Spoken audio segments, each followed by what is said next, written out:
All right, good afternoon. It is Election Day, May 15th. Have you voted? Well, if you haven't, make sure you do. Polls are open until 8 p.m., and it is so important to vote. Listen, don't listen to the naysayers. Get out there, cast your vote. It's very important. Hey, listen, we have got a fascinating show for you today. We have two guests with us. Dyana Williams. Do you know who she is? Well, if you listen to WRNB FM 100.3, she's the co-host of Soulful Sunday, 10 to 3 p.m. on Sundays. If that's all you know about her, then you are in for a treat because she is so much more than that, and we're going to learn about her. She is an entertainment industry icon. Dyana Williams will be joining us after we speak with Malik Divers. Malik Divers is known as the Concrete Cowboy. He's a gentleman in Southwest Philadelphia that helps inner city kids through some of the struggles and difficulties, providing them just the joys of interacting with horses, caring for them. Well, I'll say, listen, it's sometimes hard work too, but then the ultimate pleasure of riding horses and bonding with them. Malik Divers, inner city rider, the Concrete Cowboy. We'll be speaking with him today. And let me start, of course, by appreciating, recognizing, and thanking our show's sponsor. That's Weinerman Pain and Wellness. They're located at the Land Title Building, 100 South Broad Street.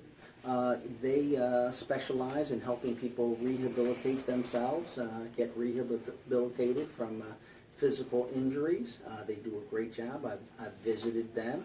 And so check them out, Weinerman Pain and Wellness. You can reach them by telephone, 215-988-9503. By the way, if you didn't catch us last week on Tuesday, we had three very interesting guests. We talked to State Senator Stuart Greenleaf. He chairs the Pennsylvania State Senate's Judiciary Committee.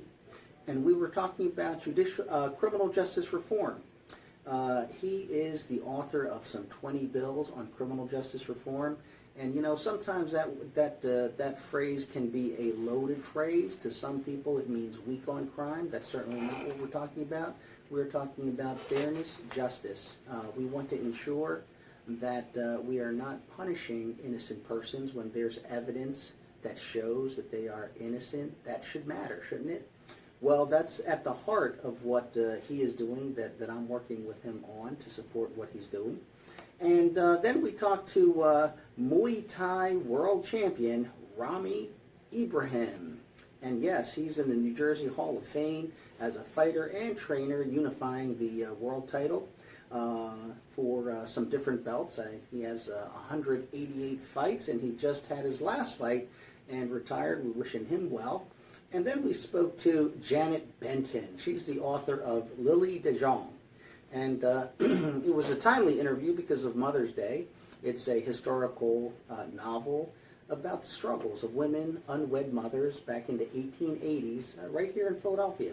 And I bring it up because, you can listen to that or any other show that we've done by going to www.dbam.com and looking up my show, In the Know with David O, and you could hear some podcasts. And you can also go to,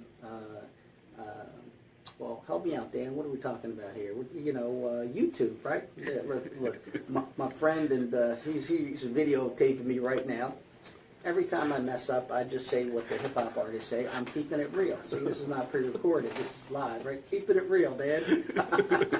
Anyway, what happens, you can go to my YouTube channel and check out some video of our guests. Well, let me introduce you right now to Malik Divers, the Concrete Cowboy. I live in Southwest Philadelphia. I've lived there my whole life. I've been on the same block since 1963. And we'd go into Concrete Park and we'd see, guys riding horses with cowboy hats and all that type of thing. And so keeping up with that, Malik Divers, he provides a unique kind of therapy for inner city kids right there, and that is through the beauty and the responsibility and the pleasure of interacting and riding horses. Malik, welcome to the show. Hello, sir. Okay, fantastic. Now, let me ask you this. I mean, how did you yourself get involved with horses? Well, I started out when I was a kid. And how old about? About 10. And where were you when you got involved with horses? I was in North Philadelphia. Okay, not a place you'd think of horses, right? Not really. Okay, maybe you do, but I certainly don't, but not really is correct. So how is it that a 10-year-old in North Philadelphia comes across horses? Well, you would see some of the old guys with horses and horse and wagons and stuff like that. And when I was young coming up, there was a lot of killing and people dying and stuff like that. And, you know, I wanted to have fun. Yes. And I started following the horses. People on the horses. Right. And so, you know, listen, I mean, I can't speak for every kid, but I mean, as a child, seeing someone riding a horse, I mean, wow, what a thrilling sight that is. And what child wouldn't want to be there riding a horse? So how did you go from seeing these horses to actually riding them? Well, I went to the stable and the guy told me, he said, if you come down and clean up, and he would let me ride. And I would come and clean, and he had about 4 or 5 horses, and he would let me ride any one of them. And what did that do for you? Well, that made me feel real good. You know, I was happy. Right, You right. know, I was real happy. I was having fun as a kid. And what about the responsibilities? Because, you know, horses are not easy to take care of. I know you're a young guy, but still you got to shovel manure, you got to...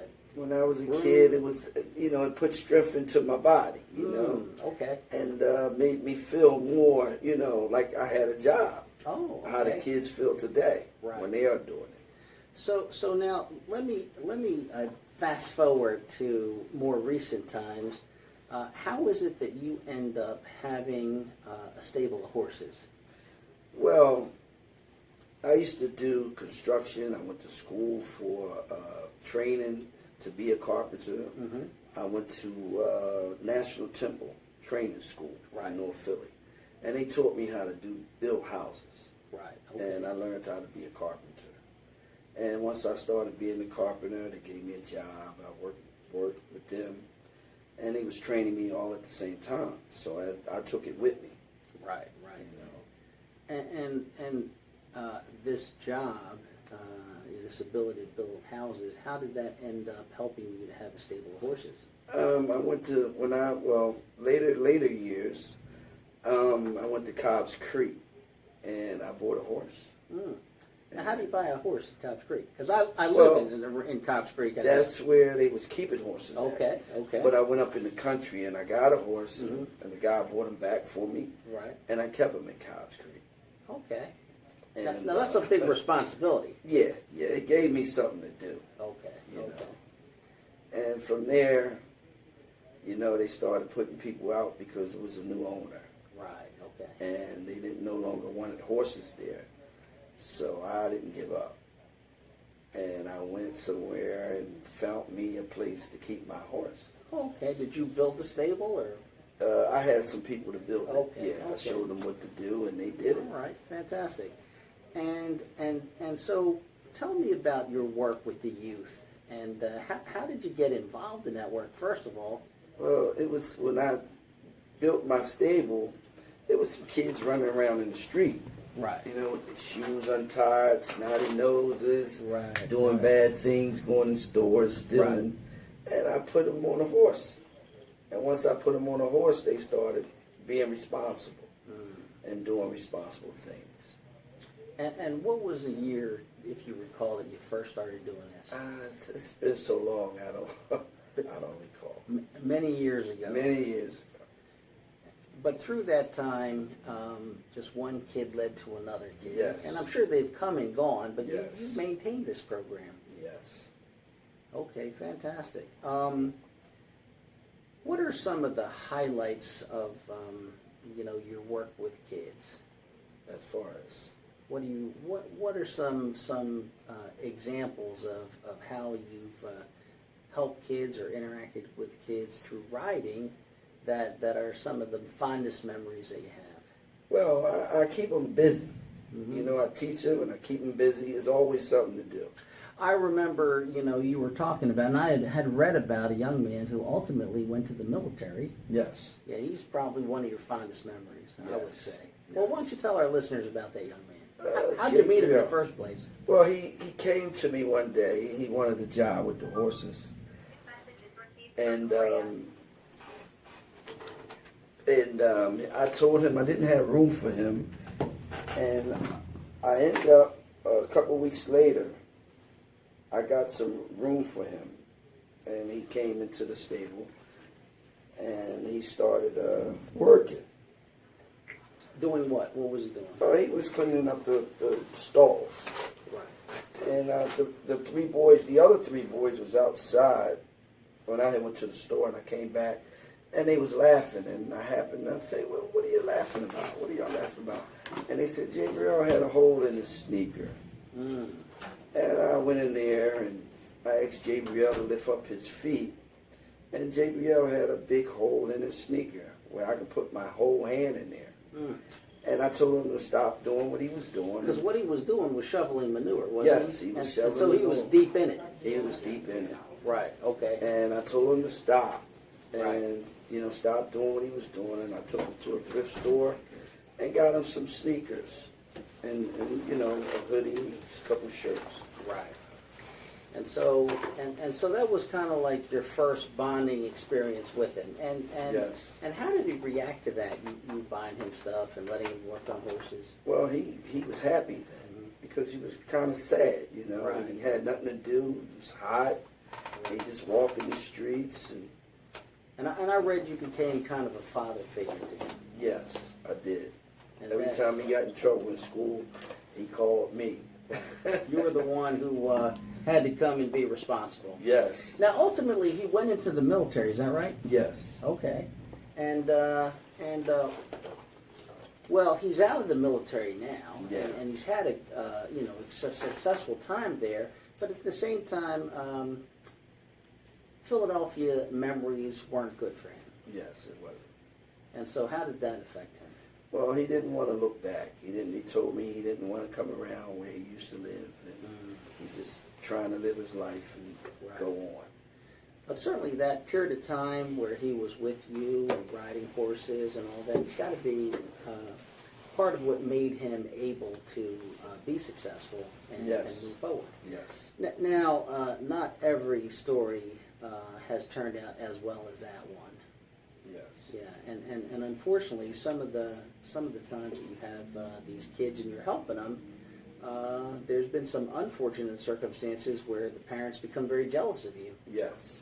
Why don't you tell our listeners about those type of examples? Well, I never had a kid's parents to come and shake my hand, the father or mother.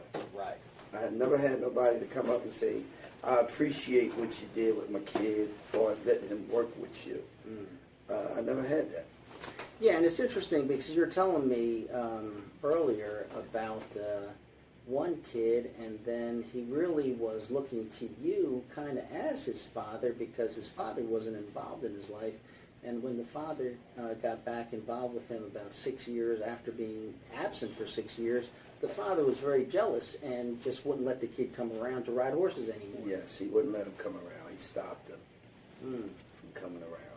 Do you run into that often, or is that a rare occasion? That's a rare occasion. And so for the most part, the program is pretty successful Yes. in helping kids. Yes, helping them move on, get themselves together. Right. I had a kid just came home from when they go into to learn a trade. Oh yeah, apprenticeship program. Yeah, apprenticeship program. Just came home and I got him a job Oh, at Bartram fantastic. Garden. He's All right. a security officer, Okay. so he's doing pretty good. Okay. Now, how do people get involved with your program? Well, they come and they go. It's like you have to come through. If I got room for you to do something, you have to volunteer to learn. Right. I have no money. Right. So it's all, you just gotta want to volunteer. Because you're really a guy who has horses, who enjoys horses, and with no like government funding or things like that, you just make your horses available to young folks, kids really, Yes. teens. Yes. But first, they got to show you that they're really committed, interested. Exactly. They love the horses, and from there, they're willing to do the work, Yes. shovel manure, all Yes. that type of stuff, and Yep. then they get to ride the horses. They get to ride the horse. That's right. And so, for those that are fortunate, like this young man that you talked about, who ended up going to the military, he was persistent, he Yes. stuck with it, and then when an opening occurred, Mhm. you let him come Come in, right do in. some work, and next thing you know, he's riding horses. Yep. Okay, that's fantastic. Mhm. Now, I think you have a GoFundMe page, is that right? Yes. Okay, and what is it for our It's listeners? Ride Concrete Cowboys at .com. All right, well, listen, I think people could find it, because say it again, concrete. It's Ride Concrete Cowboy at gmail.com. Well, that would be your email, but check out GoFundMe Yes. and hunt out Ride Concrete Cowboy or Concrete Cowboy. Right. And I'm sure, there'll be an opportunity to make a donation. If somebody wants to mail you a check or a donation, do you have an address for our listeners? Yes, they can mail it at 5007 Woodland Avenue. Okay, 5007 Yes. Woodland Avenue, Philadelphia, PA, 19143. Okay, 19143. Listen, it's not a big program, but it's an important program where inner city kids, especially those that are troubled and don't have a lot of opportunities, can get a great experience working, being responsible, caring for horses, and then riding those horses, having something to do, and perhaps turning their lives around. Yes.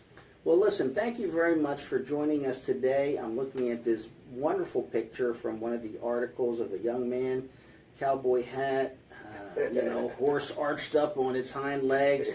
Makes me want to ride, so maybe I'll come around. I don't know. All right. Fantastic. Well, listen, everybody, stay tuned, because we'll be coming back, and we'll be talking to the music icon herself, Dyana Williams.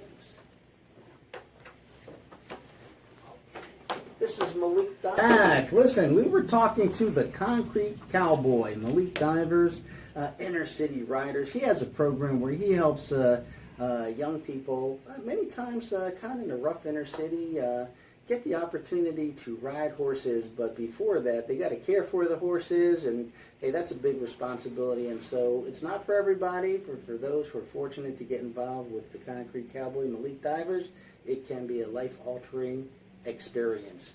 Let me just shout out to everybody that this Saturday, May 19th, it's the first annual Blue Star Armed Forces Day ride. That's a motorcycle ride. I mean, it's to the Philadelphia Vietnam Memorial Park, where we also have the Korean War Memorial, the Beirut Memorial. It starts at Hannum's Harley-Davidson, 1241 Baltimore Pike in Chadds Ford, PA.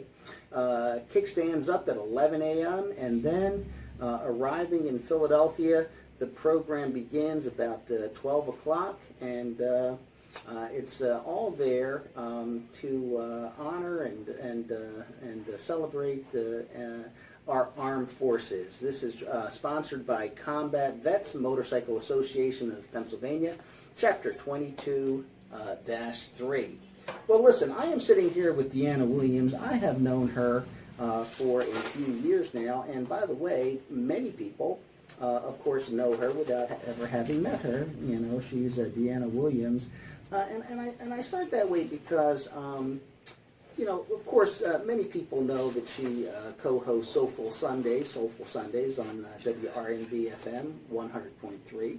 10 a.m. to 3 p.m. Every Sunday. And others will remember that she's been on television, she's done documentaries, a whole bunch of things in media, entertainment. But I don't know if everybody knows the full scope of what she does, because she does so much more than that. And it is just so fascinating that you'll have a person, well known like Dyana Williams, and then when you peel the onion back more and more, you find depth, and more depth. So let me start by reading a paragraph from her Wikipedia. Dyana Williams is a radio and music industry professional, journalist, community activist, documentarian, as well as a co-founder of the Pennsylvania-based nonprofit advocacy organization, the International Association of African American Music Foundation. She hosts a weekly broadcast, Soulful Sundays, on Radio 1's 100.3 WRNB. Additionally, she serves as a frequent commentator on TV One's docuseries Unsung, and is the CEO of Influence Entertainment, a media consulting and artist development firm, keep listening, where she coaches high-profile celebrities in the sports and entertainment arenas. Her roster includes a wide range of individuals such as Rihanna, the Dave Matthews Band, Neo, Keke Palmer, Justin Bieber, Mary, Erykah Badu, Michael Vick, Usher, A$AP Rocky, and many others. Wow, what kind of introduction is that? Yes, good question. Wow. And listen, I mean, she's done reporting for BET. She's been a consultant to the Soul of VH1. I mean, she's contributed to Billboard magazine. So many things. I can't even really name it all here. So let me start with this. Thank you for... Well, you know what you left off the list? What's that? Admirer of Councilman David O. Oh, there's a reason that was left off. Okay, that's one of my primaries. No. I have done many things. However, one of the things that I've enjoyed doing most is collaborating with you over the years with PHL Live. You have provided a platform for citizens of our region to be seen and heard by music and entertainment industry professionals who make their full-time income from being in the music or entertainment business. And you give hope and also money and studio time and a plethora of things that help a person that may have aspirations to really feel encouraged to turn the corner and become professionals. So I love working with you. Wow. And your staff. Thank I you love very Thomas much. as well. I feel encouraged, and therefore I'm going to change my interview around and start with this. You coach just an incredible lineup of some of the most successful people in the public eye, sports and entertainment. How did you get into that? Great question. I started coaching, doing development. I call it human development about 25 years ago. Most people know me from television and radio. Yes. However, about 25 years ago, a woman named Sharon Haywood approached me and said, you like artists, they like you. You seem to have, because they're very unique people. They're very special people. Right. And so I said, you're right. And I got a call from Jimmy Jam and Terry Lewis's company. They're, of course, the producers of Mary J. Blige and best known for their body of work with Janet Jackson. Yes. And so they were my first clients, and my phone has not stopped ringing ever since. Wow. 25 years ago. So you mentioned some of my illustrious clients in the past. Some are current still. And it has been a real blessing. Like, for instance, Rihanna. When I first met her, I worked with her on her very first album. Wow. And she's quite stunningly beautiful, very talented. She's, she had a great fashion sense. And I told her, I said, you're going to be in magazines, on covers, all over the planet. And of course, that prediction came to fruition because she just was the star of the Met Gala last week. And she, in addition to being a very successful recording artist, is also an actress. And Ocean's 11 is about to come out, and she's one of the stars of the ensemble cast. Wow. So I'm very proud of her, very proud of Justin Bieber. Problem with Justin was I met him when he was 16, worked with him on his first album. Right. But when you're that young and you come into public recognition, can't walk down the street without someone recognizing you, and you become not rich, but wealthy in a very short period of time, it's daunting. Yes. So I help people. I mean, I was working with a client the other night, and she's on a sitcom now that just got picked up by ABC, and we started talking about the management of fame. Because a lot of people don't have any discussions. They're just kind of thrown into the deep end of the pool, And many people would say, that's a problem I'd like to have. Right. But until you have it, Right. until you're out with your family having dinner or on a date, and people are coming up wanting photographs, and how do you manage that? How do you have a private life in the face of being a public person? Right. So I'm Right. one of the people that advise and helps some Yeah, of my celebrity clients. that is so interesting, because for our listeners and for me as well, it's easy to forget that here is a human being, and that human being's talent or ability has been recognized to such a degree that they are a little economic engine, maybe not even little, maybe a huge economic engine, employing so many people counting. We all understand, like, superstar athletes in the Super Bowl, they might need to rub their lucky rabbit's foot to get the right frame of mind. Mm-hmm. And if something goes wrong, if they have a bad day, how disastrous that could be. Exactly. And it's same for these artists and musicians. And so someone like yourself is there to coach them through. But if they don't trust you, if they don't want that advice, if they don't feel you the way they need to, the door isn't open, and then you can't work your magic. Yeah, And like so- I worked with Meek Mill prior to him going into prison this Yes. most recent time, and even testified in court on his behalf. Yes. Because I got to know a little about his character and his mindset, and actually wound up testifying in court for him. So Yeah, I know so there are you things. really get to know these celebrities, and then what is the guidance that you give them that makes the difference? Well, it depends on the circumstances. If there's a legal issue, I consult with the publicists, Right. the attorneys, and take all of that into consideration when I'm counseling. I never give advice without the counsel of the team.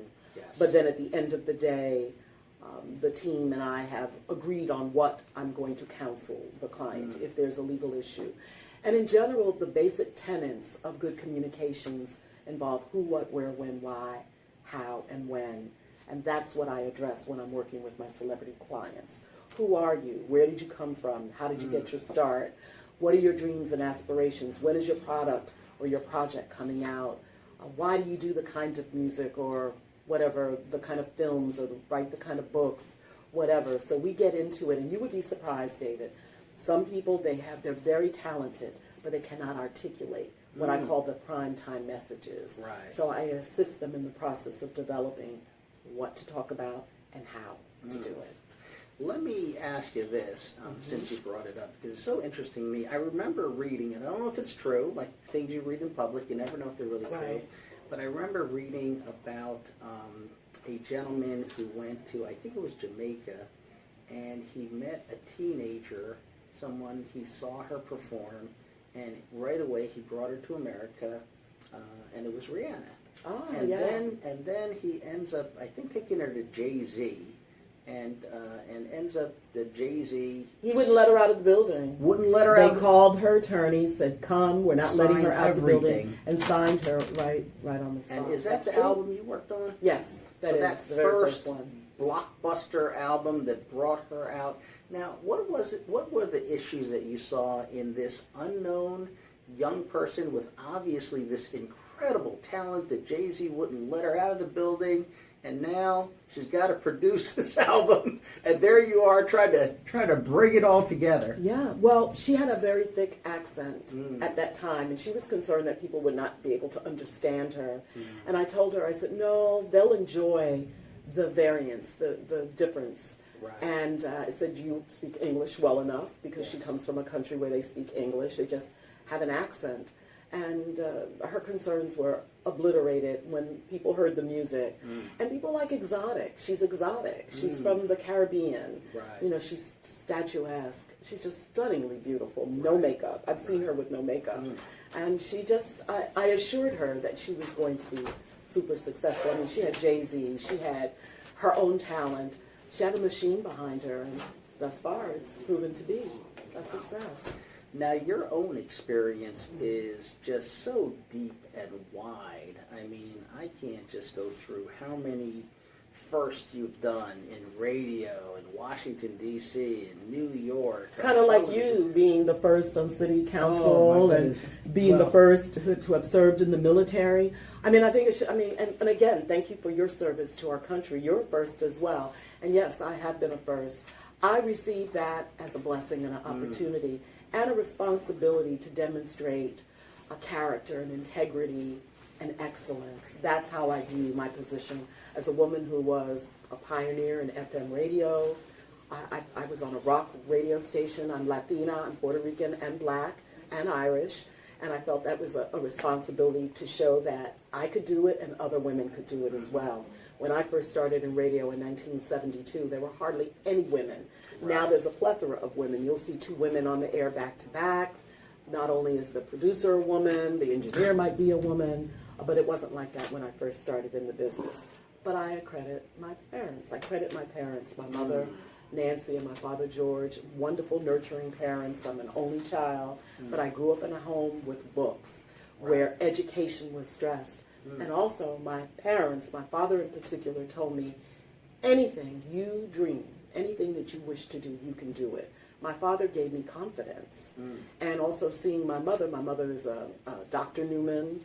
She taught on the university level for over 40 years. Wow. You know, I came from an environment where dreams were nurtured. And also it was an indication that anything is possible. And then the way I got to Philadelphia, I fell in love with a Philly guy who grew up in West and South Philadelphia, but he also was a dreamer and an achiever. Yes. And that man is Kenny Gamble. Right. We have 3 adult children. We're no longer together as a couple, but we are very together as friends. He is my friend to my last breath. I have the greatest respect and admiration. And a lot of the woman that I am today, David, is a result of my 10-year relationship with Kenny Gamble. I grew up with a great man, and so I had to rise to the occasion and become a great woman. Wow. And you did, and you were in the thick of it. I mean, the sound of Philly, yes, international records, all that stuff. I grew up in a record company. Yeah, absolutely. Fascinating. Teddy Pendergrass was my neighbor, my best friend. Patti LaBelle is Aunt Patty to my children.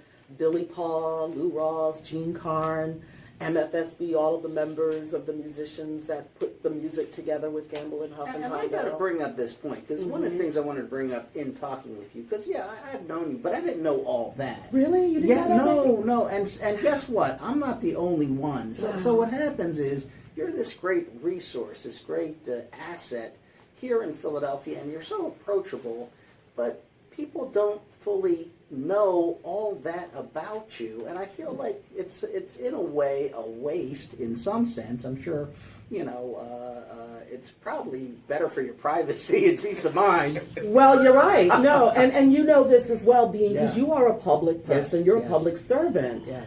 So you want to live your life in service to the community. I do, but I also reserve my privacy and those opportunities that I have to be with my children or my significant or whatever. And as far as Gamble is concerned, I don't hide it. I don't hide my children, and like I said, we were together for almost 10 years. And so, and I don't hide either the fact that he is my most admired person after my parents. It's Kenny Gamble. Yes. Kathy Hughes, these are the people that I have learned from. My best girlfriend owns TV1, Radio 1, Digital 1. It's Oprah, Kathy Hughes. Kathy owns 55 radio stations, a TV network, and I knew her when she barely owned a car or, barely had transportation money to get on the bus. And now she is a multimillionaire and one of the most successful American entrepreneurs on planet Earth. Yes, the first African-American woman to chair a publicly traded company. Yes, sir. That's and very true. I was looking at the story of her sleeping in the radio station. Slept in the radio station. Exactly. Right. Yes, and that is my best friend. In fact, tomorrow I go to Omaha, her hometown, and they are naming a street in her honor in the community that she grew up in. So I'm looking forward to that. Now, let me ask you this. Because you participated in PHL Live, which is just like a local Philly thing we do to try to help talented people achieve. But when you see people and you say, wow, that person has got some great abilities and talent, what does that do to you? It is a confirmation of Philadelphia as a music mecca. Not just in our time, but if you go back to the beginning of this city being the first capital of the United States, talented people existed then, and we have records in our history shows that there has been a consistent stream of talented individuals in every genre, name it, gospel, whatever, classical, Philadelphia, from Marian Anderson to Andre Fisher to current generations of artists that we showcase in PHL Live. So we are a city, there's something in our water or the food or our air or something, because really we have just tons of talented people in this city. All right. Well, listen, everybody, stay tuned because we're going to go to commercial break. But when we come back, we are going to keep talking with and finish talking with Dyana Williams. All that knowledge, experience, all that capability, ability. Stay tuned.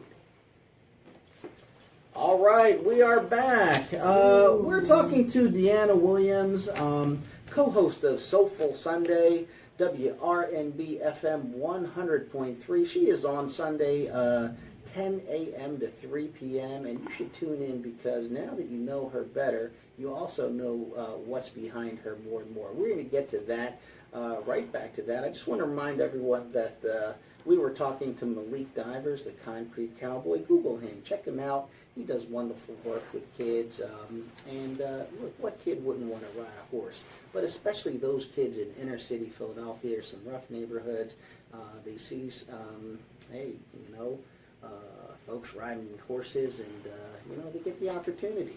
Well, we were talking with Dyana Williams and going through a bunch of things. And when we went to commercial break, she was talking about on the way down here, she was on a call because the Marian Anderson Awards are coming up. I am the chair of the 20th anniversary of the Marian Anderson Award. 20th anniversary. We are even saying that to each other. 20 Yeah. years. We've honored everyone from Elizabeth Taylor to Oprah Winfrey to James Earl Jones to Berry Gordy, John Bon Jovi, Gamble and Huff, whose music we were just listening to with the Intruders. Absolutely. I love that. Together. Philly music. Yeah, Philly music. That was perfect. Segue into us talking again.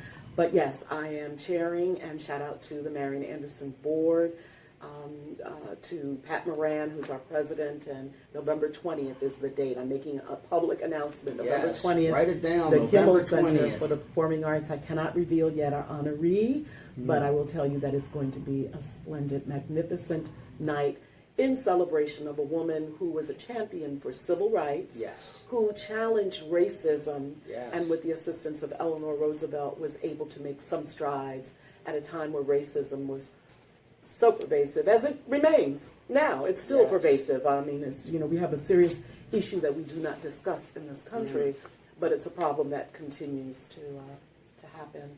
But yes, the Marian Anderson Board. And I'm the past president of the Grammy chapter here in Philadelphia. Cal Riddick, the current president. But I'm on the board there and I believe in service, like you, David. I believe in service to our community, and everybody has a different way. Some people can just write a check. If that's all you can do, fine, write your check. Some people like to use themselves, their ideas, their emotional and physical capital. And intellectual capital, and I'm one of those people like yourself. Love Philly. Let me ask you this, because for our listeners, whether it's themselves or they got a son, a daughter, a granddaughter, a nephew, what would you tell them about someone who believes they got the ability, the talent, the charisma in athletics or in music or as an actor, actress, screenwriter? What would you tell them is the pathway that they should be aware of? The pathway is to use the internet. Knowledge is power. The more information you have, the stronger as an individual you become.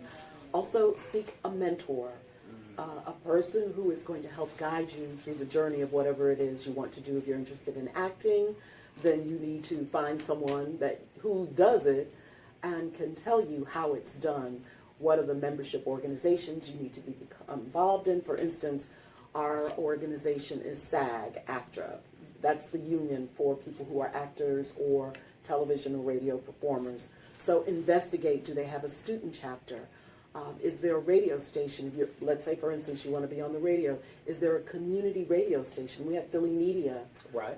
So we have outlets that are free to you if you have an interest. There are organizations like Louis Messiah's Scribe in West Philadelphia that offer low-cost classes in everything from documentary to editing.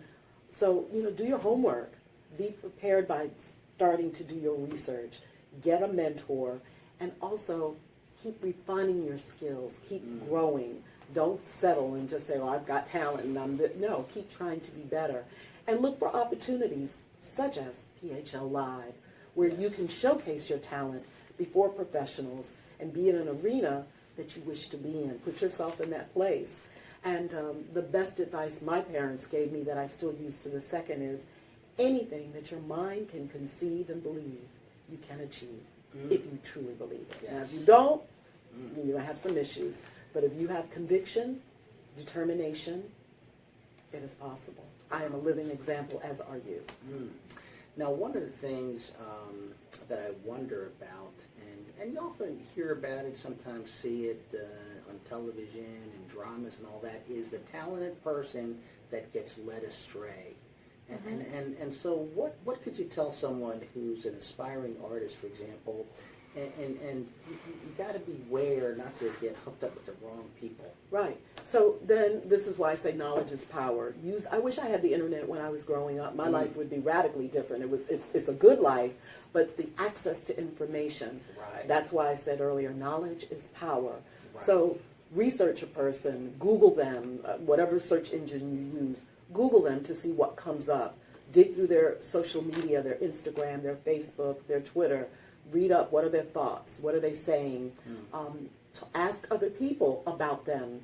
Get references. Yeah. Like if you were doing work in your home and having a contractor, I'd like to think before you invite them into your home, you're doing your research to see, do they have any violations? Are there claims against them? Check with the Better Business Bureau. So with human beings, we have access to information first with the internet. So I say do that. For instance, with many of my clients, I have a book that I give them for my hip-hop clients, which is a primer on the business. And I give that to them. And I'm like, and I had a client recently say, what do I do with this book? I said, you read it.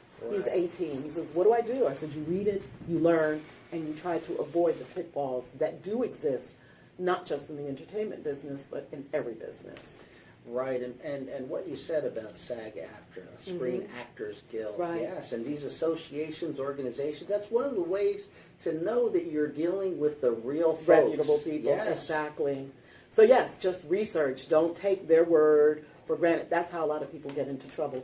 And do not, I repeat, do not sign anything without the advice of a legitimate entertainment attorney.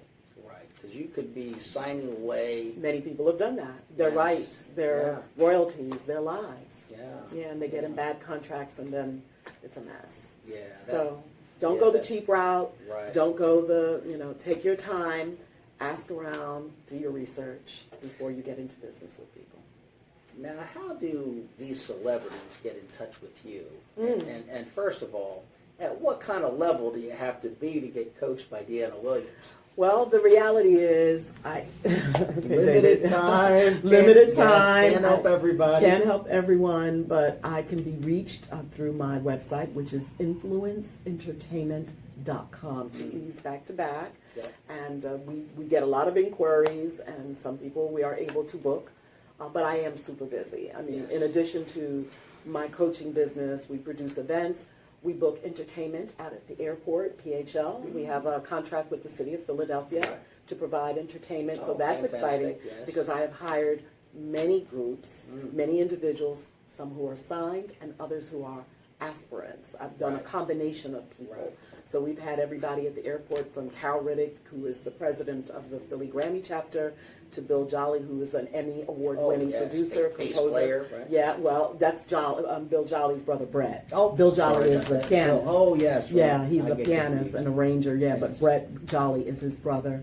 And we love doing that because, again, we're providing an opportunity and income. we're recycling the money from Philadelphia citizens into the careers, much like you're doing with PHL Live. And so we do that. But I also am on a TV show called Unsung. It's a music documentary that's a show. great documentary. Yes, it is. I love it. I've been on it from the beginning. In fact, our new season starts, I believe, this coming Sunday or Monday on James M. Tume. What year is this now? It started in 2008. Right, so it's like the 8th year? Yes. Wow. Yeah. Some fantastic I love that. documentaries. Yeah. Yes, I love being, and actually I co-produced the Teddy Pendergrass episode, so that was exciting as well because I'm on camera, but I'm also a behind-the-scenes producer as well. And I graduated from Temple University's Klein School of Media and Communication, cum laude, where I sit on the board with Dean David Boardman and a great group of people. So at my university, at my alma mater, I'm still very active with young people, bringing them into the industry through academia. And I love that work that I do at Temple with Karen Gallagher and Dean David Boardman. Wow. So to our listeners, listen, that's why I'm telling you, tune in.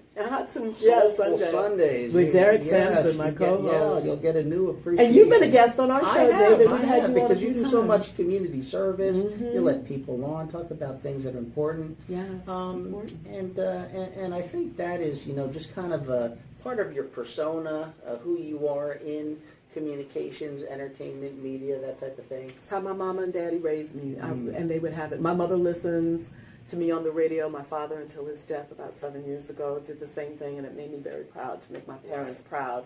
I think, when you live your life, whatever you do, you should do it with great pride and commitment to doing the best